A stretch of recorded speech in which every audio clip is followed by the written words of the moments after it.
بھارت کی طرف سے پانی چھوڑنے کے بعد تباہی، قصور اور بہاول نگر کے درجنوں دیہات زیر آب آ گئے، کھڑی فصلیں بہہ گئیں، کئی علاقوں کا زمینی رابطہ منقطع۔ گنڈا سنگھ والا کے مقام پر پانی کا بہاؤ 1,95,000 کیوسک ہے۔ ہیڈ سلیمانکی کے مقام پر درمیانے درجے کا سیلاب ہے۔ پنڈی بھٹیا کے مقام پر دریائے شراب میں پانی کی سطح میں مسلسل اضافہ جاری، زمینی کٹاؤ کی وجہ سے 200 سے زائد گھر دریا برد۔ تحصیل پھالیا کے 22 دیہات متاثر ہونے کا خطرہ، شہریوں کو محفوظ مقامات پر منتقل ہونے کی ہدایت۔ خانپور میں سینکڑوں ایکڑ فصلیں زیر آب آ گئیں، پانی گھروں میں داخل ہونے سے مکینوں کو مشکلات کا سامنا۔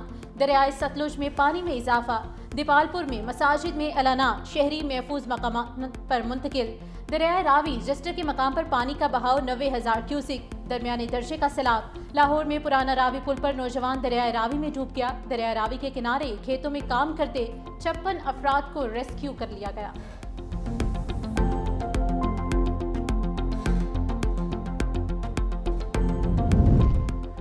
خیبر پختونخوا میں سیلابی ریلوں سے ہلاکتیں 406 ہو گئیں، جہاں بحق افراد میں 131 مرد، 167 خواتین اور 108 بچے شامل۔ بونیر میں اب تک مجموعی طور پر جہاں بحق افراد کی تعداد 237 ہو گئی۔ محکمہ خزانہ خیبر پختونخوا نے مزید 2 ارب روپے سیلاب زدگان کے جاری کر دیے۔ سیلاب زدگان کے لیے اب تک کل 6.5 ارب روپے سے زائد مانسون بارشوں کا 8واں سپیل آنے کو تیار۔ لاہور سمیت پنجاب کے مختلف شہروں میں موسلا دھار بارش، لاہور میں چھت گرنے سے 2 افراد جاں بحق، 1 زخمی۔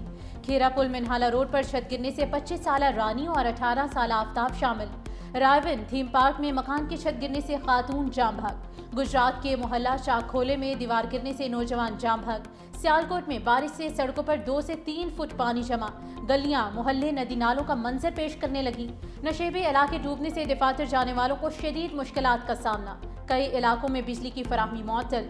وزیر آباد اور فیروز والا میں بھی بادل برسے، کراچی میں رواں ہفتے بارش کا کوئی امکان نہیں۔ شہر میں آئندہ چند روز تک موسم مرطوب، مطلع جزوی سے مکمل ابر آلود رہے گا۔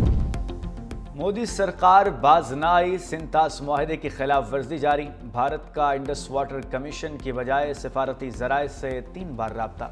انڈس واٹر کمشنر کا کہنا ہے کہ بھارت نے 3 مقامات پر سیلاب سے آگاہ کیا۔ پاکستان کا بھارت کے غیر قانونی اقدام پر گہری تشویش کا اظہار۔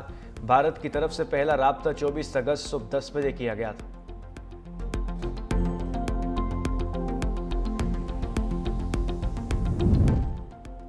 درجہ حرارت بڑھ رہا ہے، گلیشیئر زیادہ پگھلے تو پاکستان میں تباہی ہوگی۔ 2.5 ارب سے زائد لوگ گلیشیئرز کے رحم و کرم پر ہیں۔ اگر 2 ڈگری درجہ حرارت بڑھا تو 52 سال میں 65% گلیشیئر پگھل جائیں گے۔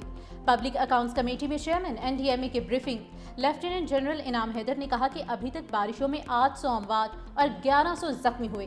ہم نے بھی ڈیزاسٹر کے حوالے سے چین جیسا سسٹم بنا لیا۔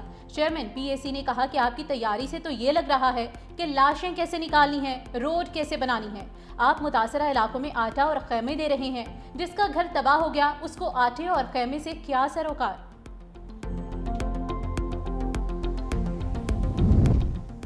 نائب وزیر اعظم اور وزیر خارجہ اسحاق ڈار سے ترکیہ، مصر اور الجزائر کے وزرائے خارجہ کی ملاقات۔ اسحاق ڈار اور وزرائے خارجہ کی فلسطین کی صورتحال پر گفتگو، انسانی امداد کی فوری فراہمی اور جنگ بندی کی ضرورت پر زور دیا۔ ترجمان دفتر خارجہ کا کہنا ہے کہ فلسطین میں پائیدار امن کے قیام کی اہمیت پر اتفاق کیا گیا۔ مسلم امہ کے اتحاد کی وقت کی ضرورت ہے۔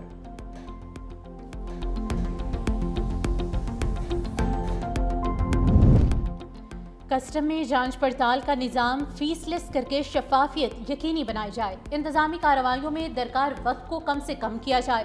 وزیر اعظم شہباز شریف کی زیر صدارت اجلاس، کہا کسٹم نظام کی اصلاحات کے مؤثر نفاذ کے لیے تمام متعلقہ ادارے باہمی ہم آہنگی اور مربوط حکمت عملی کے تحت کام کریں۔ اجلاس میں وزیر اعظم کو بتایا گیا کہ مصنوعی ذہانت پر مبنی رسک مینجمنٹ سسٹم کو بھی جلد فعال کیا جائے گا۔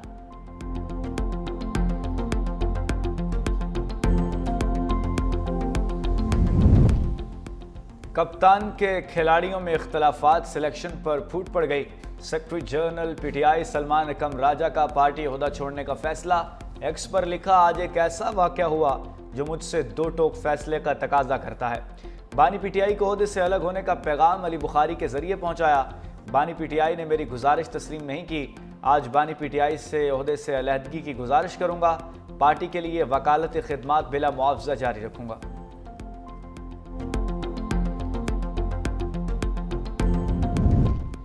سلمان اکرم راجہ سے میری کوئی تلخ کلامی نہیں ہوئی، ضمن انتخاب پر تنازع ہے تو پارٹی بتائے گی۔ بانی کی ضمانت کے بعد بچوں کو کیوں اٹھایا سمجھ نہیں آئی۔ میں نے کہا مجھے بھی گرفتار کر لیں۔ علیمہ خان کی اڈیالہ جیل کے باہر میڈیا سے گفتگو، کہا بانی نے واضح طور پر بتایا تھا کہ ضمنی الیکشن نہیں لڑنا۔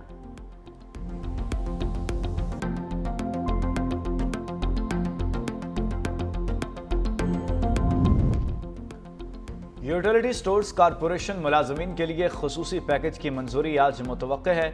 وزیر خزانہ محمد اورنگزیب نے اقتصادی رابطہ کمیٹی کا اجلاس طلب کر لیا۔ وزارت صنعت نے یوٹیلیٹی سٹورز ملازمین کے لیے 27 ارب کا پیکج مانگ رکھا ہے۔ ذرائع کے مطابق ای سی سی میں پی ٹی وی کے لیے 11 ارب کی ضمنی گرانٹ زیر غور ہے۔ گرانٹ ٹیرف ایڈجسٹمنٹ اور نیٹ میٹرنگ اخراجات پورے کرنے کے لیے ہوگی۔ موجودہ براؤن فیلڈ ریفائنریز کے لیے اپ گریڈیشن کا معاملہ بھی زیر غور آئے گا۔ شوگر ملز میں چینی کی خرید و فروخت کا ریکارڈ جانچنے کے لیے ایف بی آر کا اہم فیصلہ۔ ایف بی آر نے ملک بھر کی شوگر ملز کے لیے نیا حکم جاری کر دیا۔ ملک بھر کی 45 شوگر ملز میں ایف بی آر کے اہلکار تعینات کر دیے گئے۔ لاہور، پشاور، سکھر سمیت مختلف علاقوں میں قائم شوگر ملز کے ریکارڈ کی جانچ پڑتال کی جائے گی۔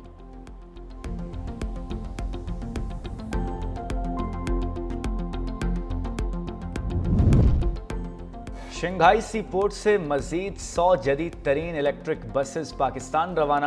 مریم نواز شریف نے کہا کہ پنجاب کے ہر ضلع میں دسمبر تک الیکٹرک بسز چل رہی ہوں گی۔ الیکٹرک بس کا کرایہ صرف 20 روپے ہوگا۔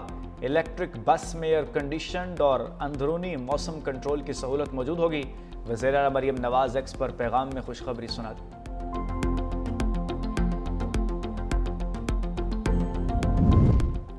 وزیر اعلیٰ سندھ مراد علی شاہ سے ورلڈ بینک کی نئی کنٹری ڈائریکٹر کی ملاقات۔ وزیر اعلیٰ سندھ مراد علی شاہ نے کہا کہ سندھ حکومت ریونیو اور سروس ڈیلیوری کو مضبوط کرنے کے لیے اقدامات کر رہی ہے۔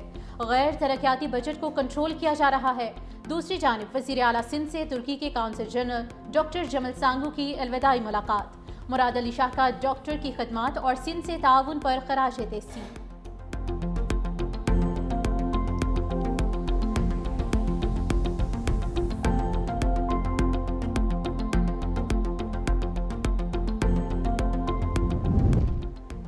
ایک بیٹی ایک شجر، F9 پارک میں وزیر اعظم شہباز شریف کے نام سے شجرکاری مہم کا آغاز۔ 30 کے قریب پودے لگائے گئے۔ مہم کے تحت ملک بھر میں 4 کروڑ پودے لگائے جائیں گے۔ شجرکاری مہم میں خواتین کی شرکت۔